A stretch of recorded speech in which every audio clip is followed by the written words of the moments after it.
తెలంగాణ రాష్ట్ర వ్యాప్తంగా ఇప్పుడు రియల్ ఎస్టేట్ రంగం కొంచెం కొంచెంగా పుంజుకుంటుందని, మరీ ముఖ్యంగా హైదరాబాద్ ప్రాంతంలో ఇప్పుడు రియల్ ఎస్టేట్ రంగంలో మార్పులు వస్తున్నాయని, అందులో భాగంగానే కుకట్పల్లిలో గజం 3 లక్షలు పలుకుతుంది అనేటువంటి వార్తలు వస్తున్న నేపథ్యంలో అసలు ప్రస్తుతం తెలంగాణలో రియల్ ఎస్టేట్ మార్కెట్ ఎలా ఉంది? వార్తల్లో వచ్చిన దాని ప్రకారంగా కుకట్పల్లిలో గజం 3 లక్షలు అమ్ముడుపోయిందా లేదా, ఆ వార్తల్లో వాస్తవం ఉందా లేదా అనేది మనం తెలుసుకునే ప్రయత్నం చేద్దాం. ప్రస్తుతం మనతో పాటు ఉన్నారు రియల్ ఎస్టేట్ రంగంలో సుదీర్ఘమైనటువంటి అనుభవం కలిగిన ప్రముఖ రియల్ ఎస్టేట్ ఎక్స్పర్ట్ కృష్ణకుమారి గారు. మేడంతో మాట్లాడదాం. మేడం నమస్తే. మేడం, తెలంగాణలో కాంగ్రెస్ ప్రభుత్వం, కాంగ్రెస్ పాలన ప్రారంభమైన తర్వాత రియల్ ఎస్టేట్ రంగం కుదేలైంది అనేటువంటి ప్రచారం పెద్ద ఎత్తున జరిగింది. అయితే ఇప్పుడిప్పుడే తెలంగాణలో రియల్ ఎస్టేట్ రంగం పుంజుకుంటుంది అనేటువంటి వార్తలు కూడా చూస్తున్నాం. అందులో భాగంగానే హైదరాబాద్లో ఉన్నటువంటి కుకట్పల్లి ఏరియాలో గజం 3 లక్షల వరకు ధర పలికింది అనేటువంటి వార్తలు వస్తూ ఉన్నాయి. ఏంటి మేడం, రియల్ ఎస్టేట్ పరిస్థితి ఎలా ఉంది ప్రస్తుతం తెలంగాణలో అంటే ఏం చెప్తారు?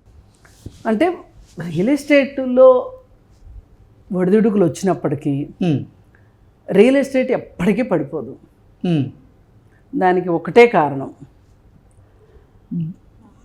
బంగారాన్నైనా కృత్రిమంగా తయారు చేయొచ్చు, దేన్నైనా తయారు చేయొచ్చు, కానీ భూమిని తయారు చేయలేము. కాబట్టి ఎప్పుడైనా సప్లై తక్కువ ఉండి డిమాండ్ ఎక్కువ ఉన్నప్పుడు అది మార్కెట్ సూత్రం, మీరు నేను చెప్పేది కాదు, దానికి డిమాండ్ ఉంటుంది. రాను రాను రాను మనుషులు పెరుగుతున్నారు. మనిషి ఉన్నాడు అంటే మనిషికి ఒక జాగా కావాలి. ఈ ప్రాసెస్లో రియల్ ఎస్టేట్ ఎప్పటికీ ఇది ఒక పాతబడని వ్యవహారం, ఓకే, డ్యూరబిలిటీ ఉన్న వ్యవహారం. ఓకే, మరి భూమి ఎప్పుడు సెకండ్ హ్యాండ్ది కాదంటారు. అదే మరి ఈ ఈ ఈ పరిస్థితుల్లో అప్పుడప్పుడు మనకి వెలుగు నీడలు ఎట్లాగో, చీకటి వెలుగులు ఎట్లాగో, అమావాస్య పౌర్ణమి ఎట్లాగో, గ్రహణాలు అయితే ఎలా ఉంటాయో, ఇప్పుడు సంపూర్ణ సూర్యగ్రహణం వస్తే ఏమీ కనిపించదు. ఒక రకంగా ఈ సంవత్సర కాలంగా ఒక సంపూర్ణ సూర్యగ్రహణాన్ని చూసినట్టే లెక్క తెలంగాణ ప్రజలు. అయితే మనం అయినంత మాత్రాన ఈ రియల్ ఎస్టేట్ పని అయిపోయింది అది ఇదని అనుకోవటం అనవసరం. కాకపోతే రియల్ ఎస్టేట్ కూడా గడ్డు పరిస్థితులు ఎదుర్కోవడానికి కారణాలు ఏంటి అంటే, దానికి రాజకీయ కారణాలు ఉంటాయి, ఆర్థిక కారణాలు ఉంటాయి, అలాగే ప్రపంచవ్యాప్తంగా వస్తున్న మార్పులు ఉంటాయి. ఇట్లాంటి పరిస్థితులు ఉన్నప్పుడు కొంచెం రియల్ ఎస్టేటు లావాదేవీలు తగ్గుతాయి. రేట్లు పడిపోవడం పూర్తిగా అసలు ఇంకేముంది అంతా అయిపోయింది అని అనుకోనేది ఉండదు. ఇప్పుడు ఎవరైనా ఒకళ్ళు వచ్చి ఆల్ ఆఫ్ ఏ సడను పాలు పైదాకా ఉంటాయి పొంగినప్పుడు, అది చూసేసి పక్కకి వెళ్ళిపోయారు.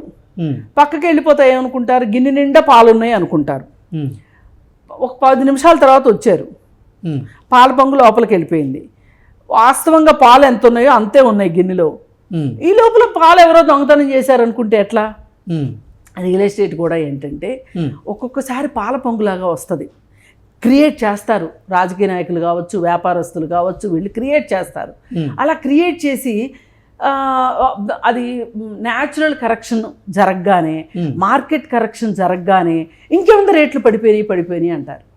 కానీ రియల్ ఎస్టేట్లో రేట్లు బాగా పెరిగినాయి అన్నా బాగా పడిపోయినాయి అనేది ఎక్కడా ఉండదు.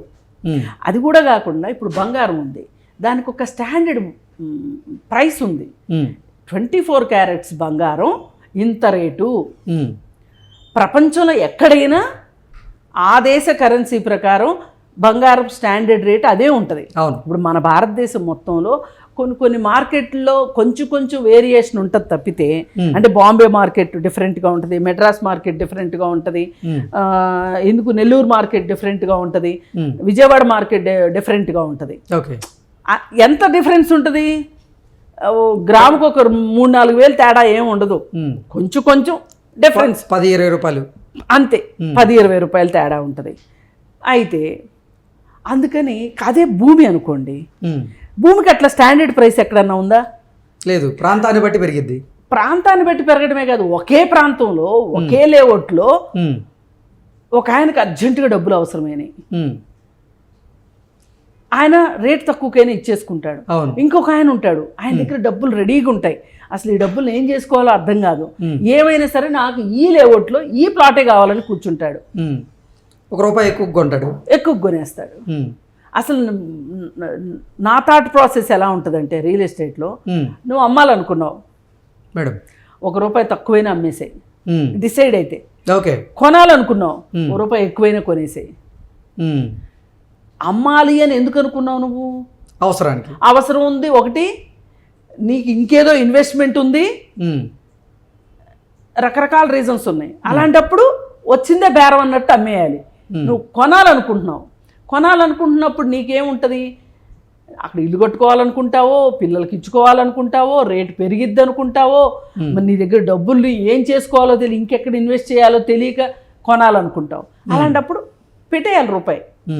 ఈ కాన్సెప్ట్లో ఉంటే, అంటే ఏటుకు ఏటు పాటుకు పాటు అన్నట్లు ఉంటే గనక వాళ్ళు బిజినెస్లో ఫ్లరిష్ అవుతారు.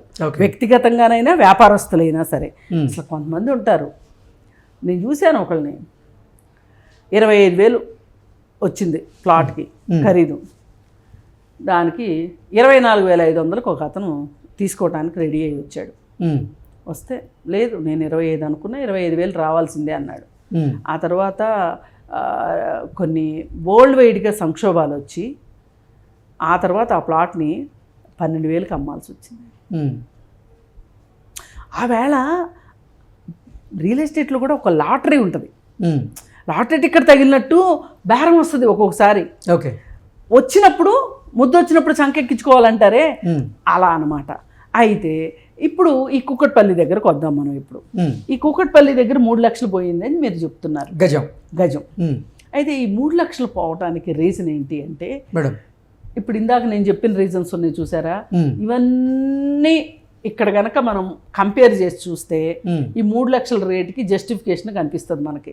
ఏంటి అప్లికబుల్ అవుతాయి ఖచ్చితంగా. ఏంటి అంటే, ఇవాళ అసలు రియల్ ఎస్టేట్లో పెట్టాలా వద్దా, లేదు బంగారంలో పెట్టాలా, షేర్ మార్కెట్లో పెట్టాలా, లేదు ఎవరికన్నా అప్పు ఇవ్వాలా, ఇలా రకరకాల ఆలోచనల్లో డబ్బులు ఉన్న వాళ్ళు ఆలోచిస్తూ ఉంటారు.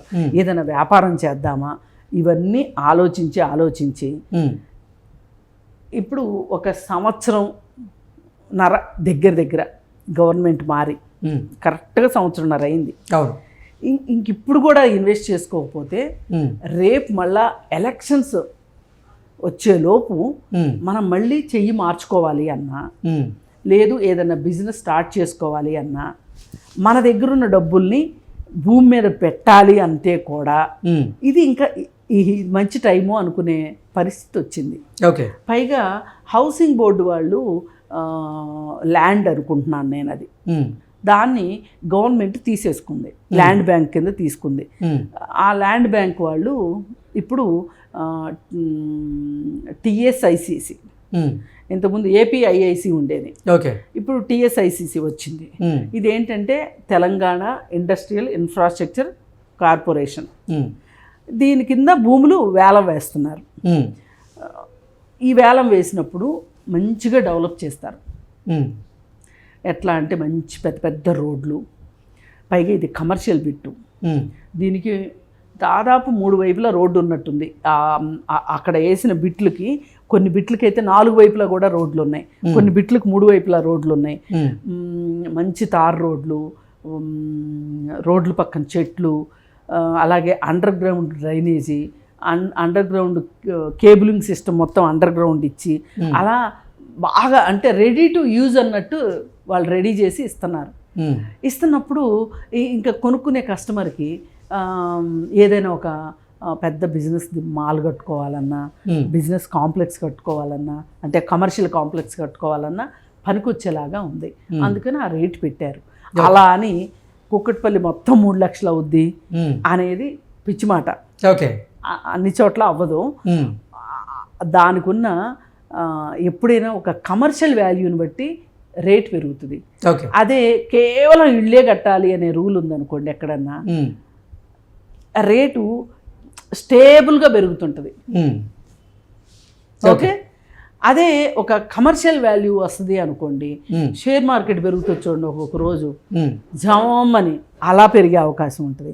అందుకని అసలు ఆ భూమి దేనికి పనికి వస్తుంది అనే దాన్ని బట్టి దాని రేటు నిర్ణయిస్తారు. ఏది ఏమైనప్పటికీ ఈ మాదిరి మాటలు వినడం చాలా సంతోషంగా ఉంది. సంవత్సరంన్నర నుంచి ఏ రోజు రియల్ ఎస్టేట్ గురించి ఒక బాధాకరమైన మాటలు వినడమే తప్పితే సంతోషకరమైన మాటలు వినింది లేదు. ఇది పాల పొంగులాగా కాకుండా కాస్త స్థిరంగా ఉండాలని, అన్ని చోట్ల 3 లక్షలు అమ్మకపోయినా కానీ ఎక్కడైనా సరే ఎంతో కొంత తగుమాత్రం రేట్లు పెంచుకుంటూ అంటే పెరుగుతూ వెళ్ళాలి. అంటే ఆ మాత్రం ఎప్పుడైనా భూమి వినియోగంలోకి వస్తేనే రేటు పెరుగుతుంది. అంటే వినియోగంలోకి వస్తుందంటే ఏంటి అర్థం? అక్కడ ఏదో ఒక యాక్టివిటీ స్టార్ట్ అవుతుంది. యాక్టివిటీ స్టార్ట్ అయితే ఏమవుతుంది? ఒక పని దొరుకుతుంది మనుషులకి. మనకు కావాల్సింది ఏంటండి మనుషులకి? అవును. అందుకోసం అలాంటి వాతావరణం ఇవాళ తెలంగాణ అంతా ఎదురు చూస్తుంది. అలాంటి వాతావరణం కోసం సంతోషంగా ఉంది. Okay madam, thank you.